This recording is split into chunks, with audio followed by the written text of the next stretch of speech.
Saludos, estudiantes, familias y docentes.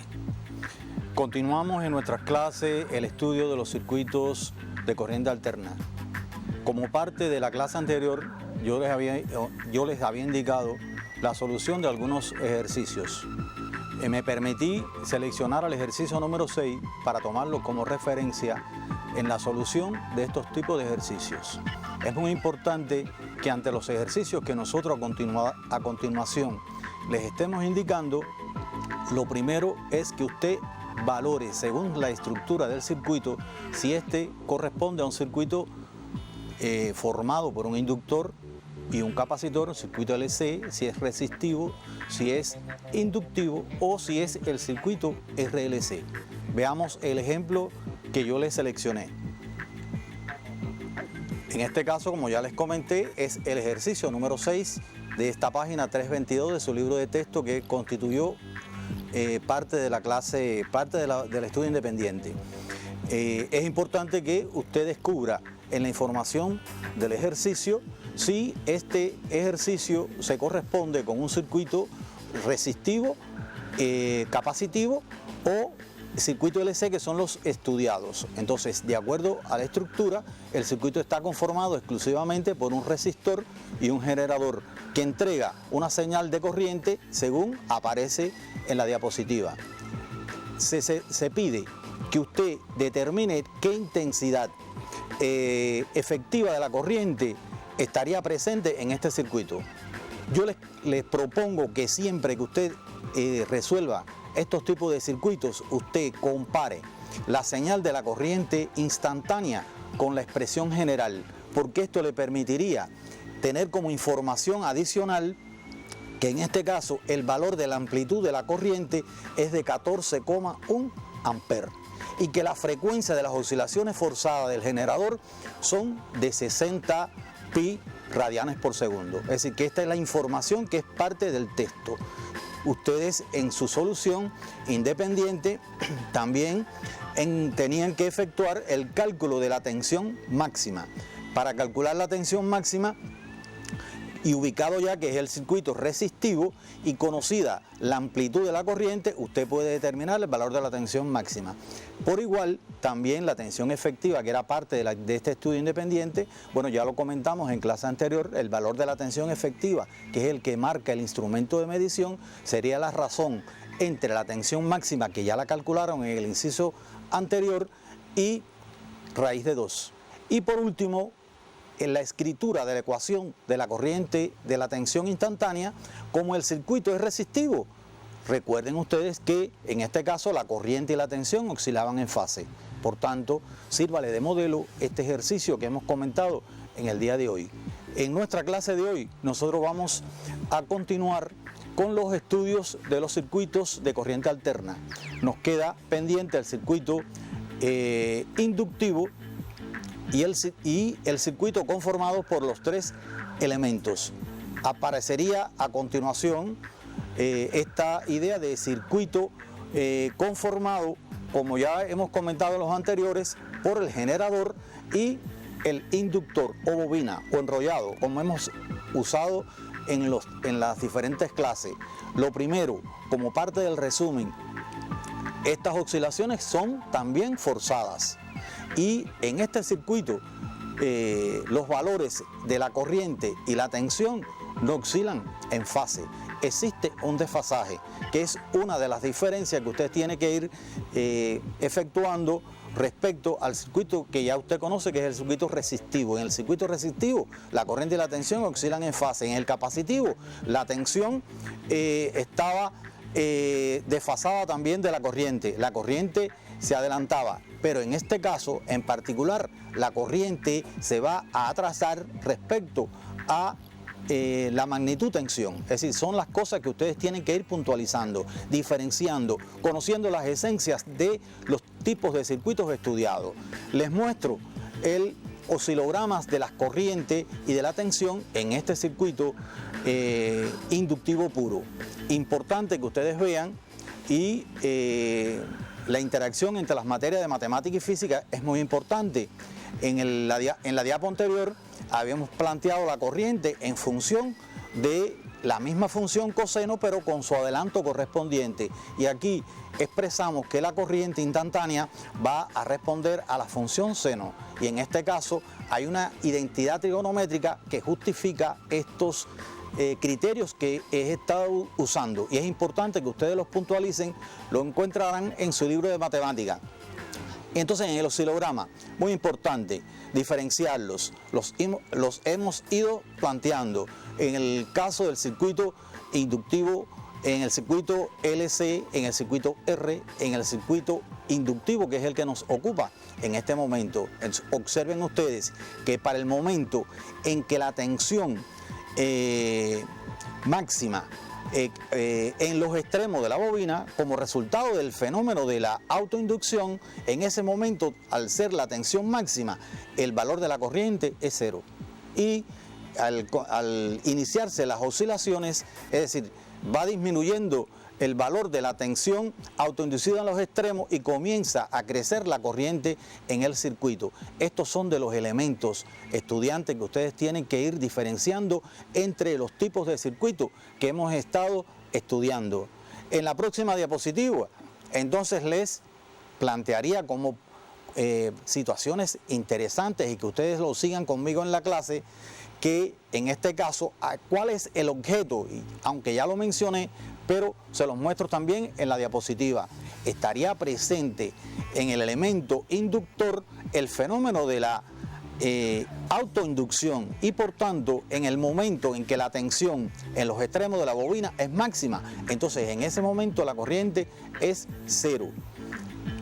Es importante que ustedes recuerden que entonces en este circuito la amplitud de la corriente depende de la tensión aplicada en el circuito y de los valores de la frecuencia de las oscilaciones forzadas que está entregando ese generador y del valor de la inductancia de la bobina. Como símil de las clases anteriores, en estos momentos le preguntamos a ustedes ese valor de corriente, el valor de la amplitud de la corriente y siguiendo los criterios de la ley de Ohm, encuentran cierta oposición en el circuito. Esta oposición en el circuito, en el resumen que yo pedí que ustedes hicieron, recuerden ustedes que recibe el nombre de reactancia, en este caso inductiva, y ustedes han ido en su resumen recordando, existe una resistencia activa que es la que ofrece los conductores, existe una resistencia nombrada reactancia capacitiva, que es la asociada al capacitor, y hoy hablamos de la oposición que ofrece el inductor, nombrada reactancia inductiva. Esta reactancia inductiva se determina como el producto de la frecuencia de las oscilaciones forzadas en el circuito y del valor de la inductancia presente en el circuito. Como lo hicimos anteriormente, la unidad de medida de esta magnitud reactancia también como oposición se expresa en ohm. A continuación, comentamos que al igual que lo hicimos con el capacitor, en estos dispositivos no hay consumo de energía, la potencia es nula. Existen momentos del periodo en que hay un momento en que el campo magnético se almacena en el inductor, pero después es devuelto, es decir, y por tanto el consumo es cero. A continuación nos corresponde entonces, después de haber hecho este recorrido a lo largo del circuito inductivo, del circuito capacitivo, del circuito RLC, el circuito R, ver en conjunto todos los elementos cómo funcionarían en el circuito. Y ese es el circuito que hemos nombrado, o que se nombra circuito RLC. Veamos sus características. Es decir, como lo hemos hecho en otros momentos, entonces en este circuito estaría conformado un inductor, una bobina, un capacitor, un resistor y el elemento que restituye la energía que se va disipando, por supuesto, en el resistor, que ya los elementos que hemos aportado en clases anteriores nos ubican que solo en el resistor es donde existe transformación de la energía del campo electromagnético. Pero les comento, oscilarán en fase en este circuito la corriente y la tensión, existe un desfasaje, ¿cómo determinarlo? Y son las acciones que vamos a derivar a partir de estos momentos. Ante todo, tendríamos entonces que pensar que en la estructura de las clases anteriores estuvimos fijando siempre nuestra atención en que en el circuito la tensión siempre tiene un valor que es el del generador, y en los elementos que conforman el circuito la corriente se iba adelantando, se iba retrasando o iba oscilando en fase. En este caso, lo común a todos los elementos del circuito es precisamente el elemento corriente. Por tanto, entonces nos corresponde valorar cómo oscilaría la tensión en cada uno de los elementos que componen el circuito. Los muestro en la diapositiva. Es decir que nos corresponde en estos momentos de la clase ir valorando ese desfasaje que existe entre la corriente y la tensión en los diferentes elementos que componen el circuito. Y los vamos a ir caracterizando de esta forma. Es decir, que ya nosotros conocemos que en el elemento resistencia la corriente y la tensión oscilan en fase, no hay desfasaje. Por tanto, si la corriente responde a la ley del coseno, la tensión también responde a la ley del coseno. Les recordamos también que en este caso el valor de la tensión máxima sería el producto de la amplitud de la corriente por el elemento resistivo. Para el circuito capacitivo, nosotros habíamos comentado que la corriente se adelantaba a la tensión. Por tanto, ahora nos corresponde establecer que la tensión sería la que se retrasaría respecto a la corriente. ¿En cuánto? En pi sobre 2 radianes. Si el circuito es puro, es decir, que solamente estaría conformado por un solo elemento. Y el valor de la tensión máxima que aparece en la ecuación, por supuesto que sería el producto de la corriente en su valor máximo multiplicado por la reactancia capacitiva. Y por último, lo que valoramos en el primer momento de la clase, en el circuito inductivo, habíamos visto que la tensión estaba desfasada a la corriente. En este caso, decíamos que la corriente se retrasaba. Por tanto, como ahora estamos valorando y poniendo como elemento de referencia a la corriente, esta tensión se adelantaría. Es decir, que en el circuito inductivo puro, la tensión se va a adelantar al resto de los elementos. Recordamos también que el valor de la tensión máxima es el producto de la amplitud de la corriente por la reactancia inductiva, que ya fue parte de los estudios que realizados en la clase de hoy. Ahora, importante recordar y tener presente, bueno, cómo se comportaría entonces el valor de esta tensión respecto a todos los componentes del circuito y qué nombre recibiría todas las oposiciones que ofrecerían simultáneamente el elemento de resistencia activo, el capacitor y el inductor. Y es lo que nos corresponde, estudiantes, que yo sé que son estos elementos ya parte del resumen que yo pedí que ustedes hicieran, y lo valoraríamos entonces a partir de un recurso muy importante. En 10º grado ustedes estudiaron los vectores.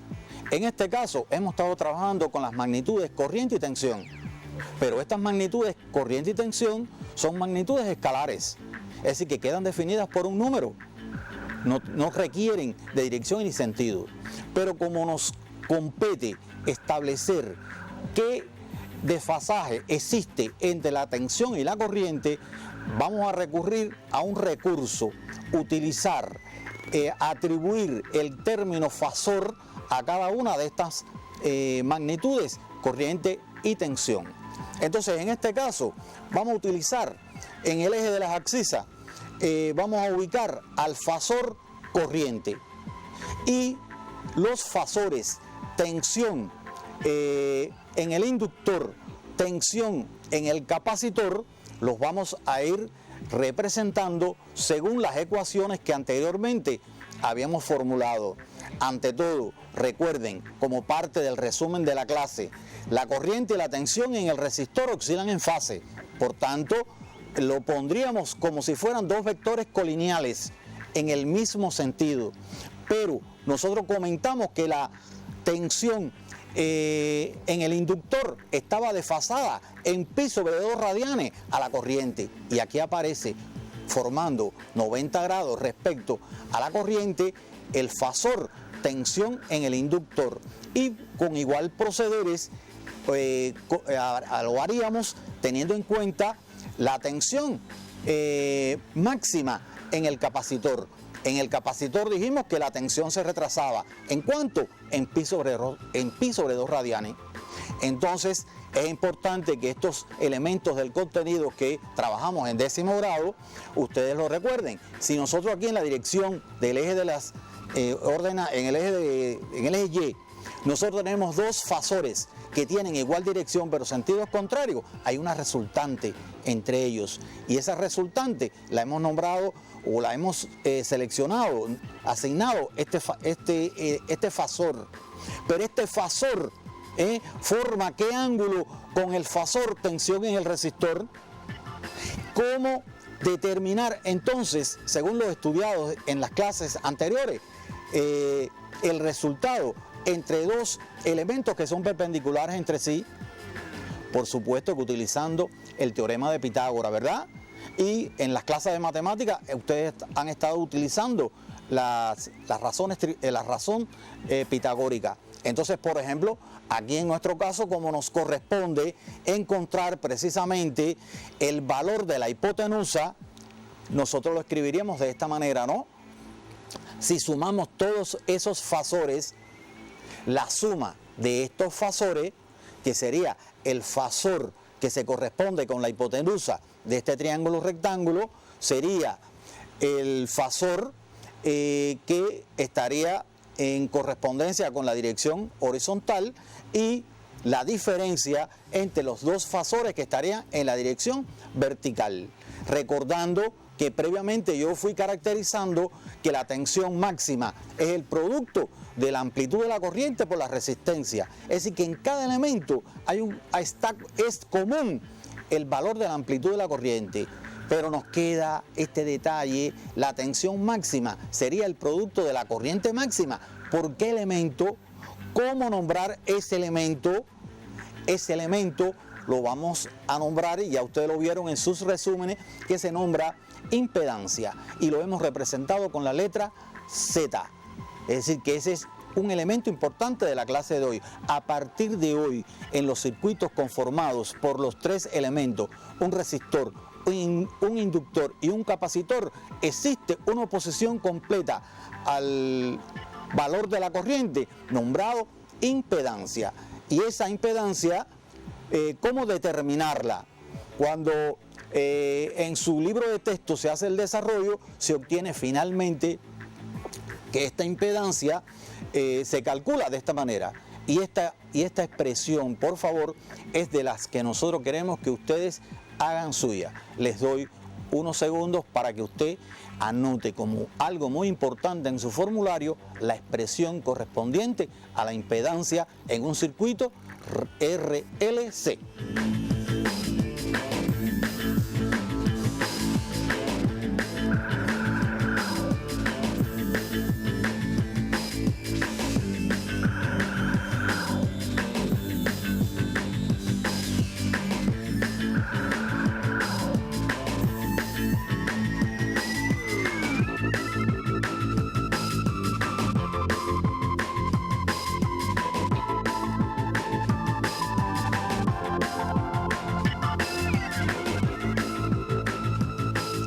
Bueno, ya entonces incorporaron a su resumen la forma de determinar en un circuito el valor de la impedancia.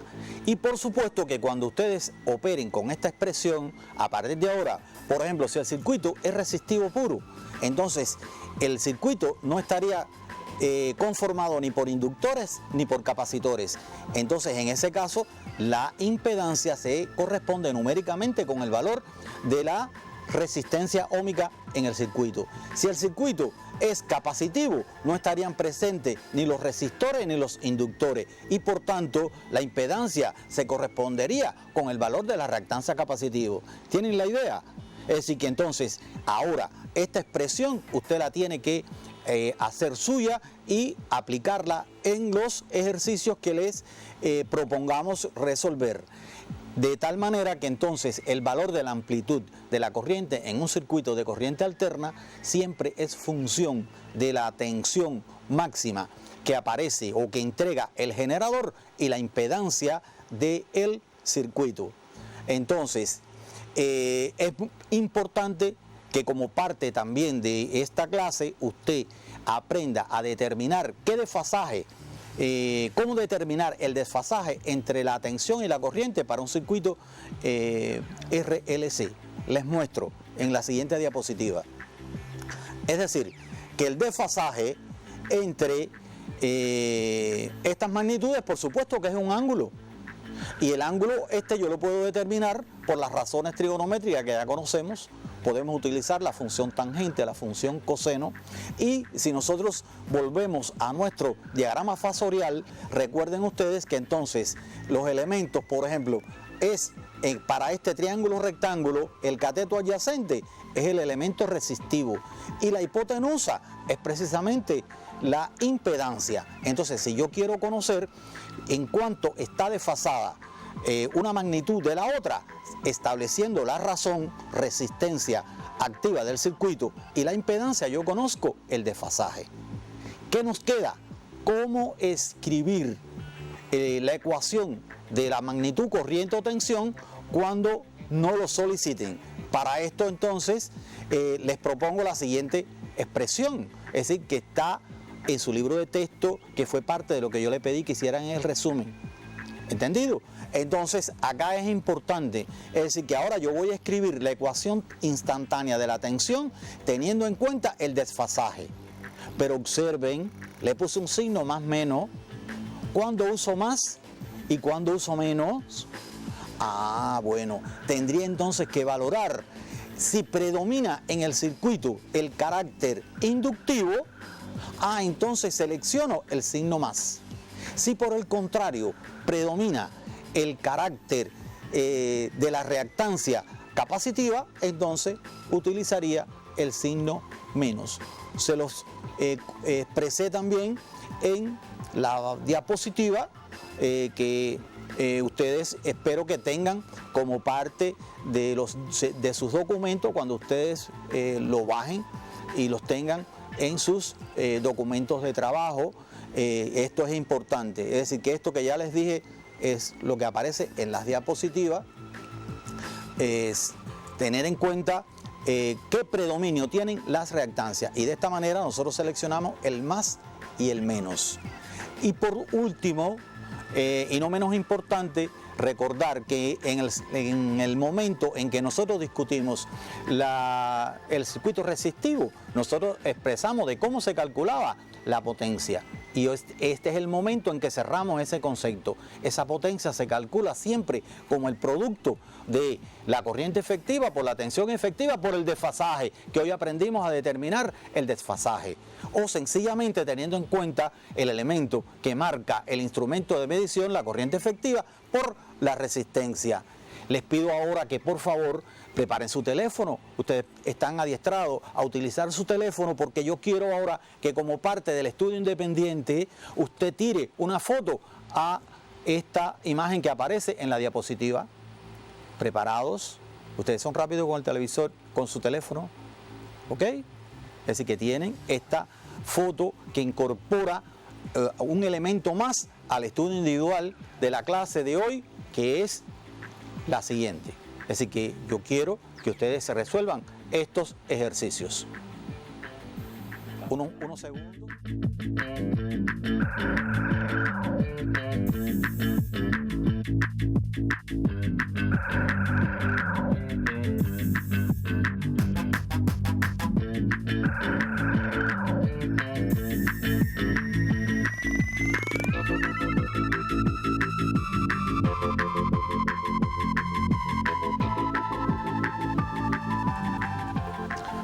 Bueno, estudiantes, familias, les pido, como todo en toda clase, que nos apoyen, que logren que los niños efectúen sus estudios correspondientes en los momentos que correspondan, que su herramienta, su Biblia, es su libro de texto.